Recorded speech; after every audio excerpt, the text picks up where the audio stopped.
Okay, so your entrepreneurship, side gig, hustle questions answered. I am so excited to do this video because it was based on another video that I did, or it'll be based from that, where I got an incredible comment in the LinkedIn comment section from Gregory. So if you saw the video that I did about starting your side hustle while you have a job and how you can do both and how you can launch one while not having to step away from your main employment, he commented and asked some great questions. So I wanted to follow up and actually do a video answering those questions because you may have the same ones as well. So Gregory, thank you for using your voice. Thank you for sharing. Thank you for contributing and for commenting, because your questions will help so many people. So here we go. Okay, so his first question, and this is all public on LinkedIn, so I'm not sharing anything that, wasn't shared with everybody that saw the post. But his first question was, well, he said, I've tried a few side gigs himself. He tried them in 2011 and they didn't really work out as hoped. And so first of all, Gregory, that's okay. That's very normal. That's part of the entrepreneurial journey, right? I don't know any entrepreneur that would tell me, and maybe there are some out there, I'm not saying there's not. I don't know anybody that would say, wow, this worked the first time. I didn't have to adjust. I didn't have to reinvent. I didn't have to improve. So I want you to know that's great. And you stepping in and asking these questions is awesome.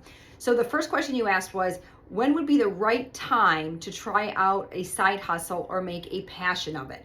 Okay, so there are a lot of answers, and I want to hear from all of you in the comments and in the chat. I'm saying chat below, but in the comments below. But I'll share with you what I would say from my own experience, and then also from the insights and wisdoms of talking now to probably over 1,000 entrepreneurs, business owners, very successful folks. And here's what I'd say: you start when you're ready. There is no right time. There is no bad time. Of course, people are going to say, well, but I just had this happen. There's never going to be the time that you think you'll have to begin something. You just have to take action and start. But I would start when you're ready to finish, when you're ready to have that mindset of grit, perseverance, and that you'll do what it takes. If you're going to be worried about, I don't know if I can do this, or this is, so if in your mind you're getting all that in there, now is not the time. The time to begin is when you have a vision for who you can serve, how you can help the world, and you are committed to delivering on that vision no matter what. You're going to be relentless in finishing what you start. And when you believe you have enough to say, I will start, I will begin, that's when you start. So you could start today, you could start yesterday, you could start in an hour. All right, second question.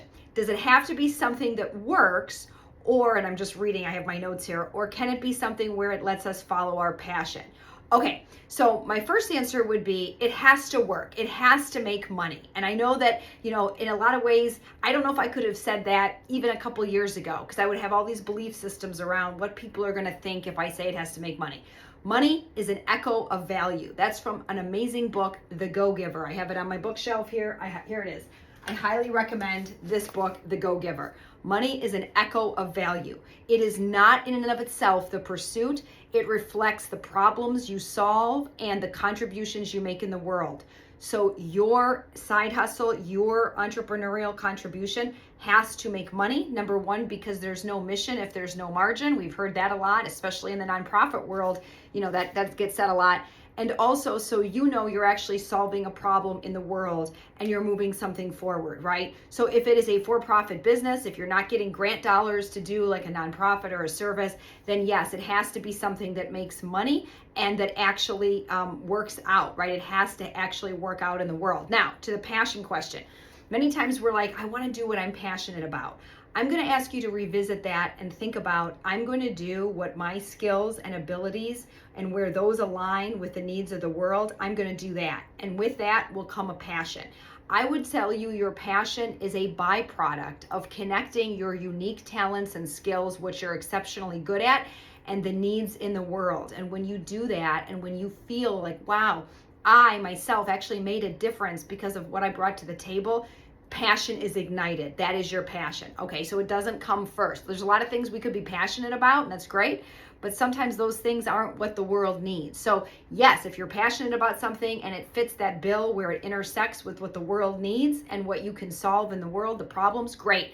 That may change with time. That's why I put that caveat in there that passion is a byproduct, because all of a sudden there could be a new thing in the world that your skills can help, or you might lose your passion for it. I can't tell you how many entrepreneurs will tell me, I started out doing this and now I'm just not feeling it. I just don't feel the emotions of it. Are you making a massive difference? Are you seeing lives improve because of your work? I guarantee that's where you'll find your passion. Okay, next question. What if the side hustle becomes too much or it's too stressful to handle? Okay, so this is a great question, right? Stress, overwhelm is a way of being. Those are ways of being. They are not externally placed onto us. And I know when I say that, I can almost feel some of the resistance coming up. Well, that's not true. I'm stressed because of my job or my boss or my workload or, my family and all these commitments. No. It is how you're ordering your life and your time, what you're saying yes to, what you're saying no to, how you're structuring your day. We have incredible control, locus of control over this. So it can't become too much. It's not like this external thing to you, Gregory, like the side hustle or the entrepreneurship pursuit. It is literally starts with you and what your decisions are with your time, with your energy, with your commitment.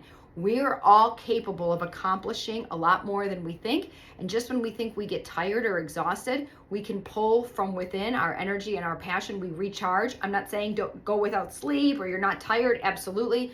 But you have to know what drives your energy. That's Chief Energy Officer, another book that I have that I wrote, and how to modulate that. So it will become, you will feel pressure, you will feel stretched with time and commitment and energy. That is part of the journey to build resilience, right? So you have to make a decision. Are you going to stop when that happens, or are you going to take a look at your priorities, take a look at your time, see how you can do things differently, right? That's the mindset versus things are happening to me from the outside and I don't know how to deal with it. It's how am I ordering my life? You control your life by controlling your time. And then the last question was, when starting off a side hustle, would it be better to make it a passion first before you make money off? Oh, there's two more questions. So this is one of them. Is it better to make it a passion before you make money? Going back to the earlier question, it should do both, because what you want to do is say, what is it that I want to do in the world that I think is going to solve a problem? I have a unique talent and gifts, right? Like for a lot of people who are coaches, consultants, therapists, they might say, I can really help people with this particular need that they have, and they're committed to doing it and they get the result. Because money is an echo of value. They know the value, they know the transformation they get. So that's why they charge for the change, because you want to be able to do this for a living, right? The goal eventually could be, I either want to do this as a side job that supports my life, or it becomes my primary job and it has to do that. In order for it to do that, I have to be making enough of a difference, a transformation in the world for that to be important and for that to be recognized. Last question is, who would be the right people to talk to help with side hustles? Walsh College, Center for Innovation Entrepreneurship. We're happy to help you.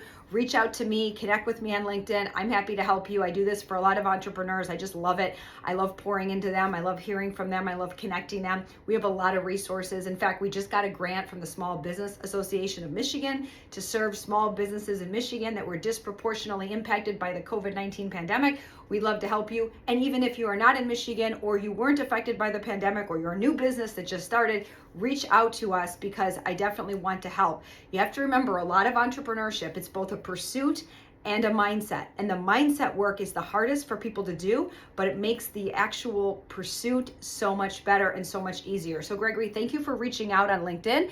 And I welcome other people, what your reactions are to his questions and even to this video, but I wanted to spend some time. This is a longer video, so if you stuck with me through it all, thank you, talking about this, because it's so critical and important. Most of the times why entrepreneurs stop and give up and fail, quote unquote, is not because they're not smart enough, well-trained enough, they don't have a niche or a valuable product or service. It's because they have to connect their mindset with how they're filling that need, with the contribution. And it's absolutely okay to make money. You need to make money to make the world work. It touches every area of our lives, but it's how we do it in the pursuit of our goals and in serving others that matters.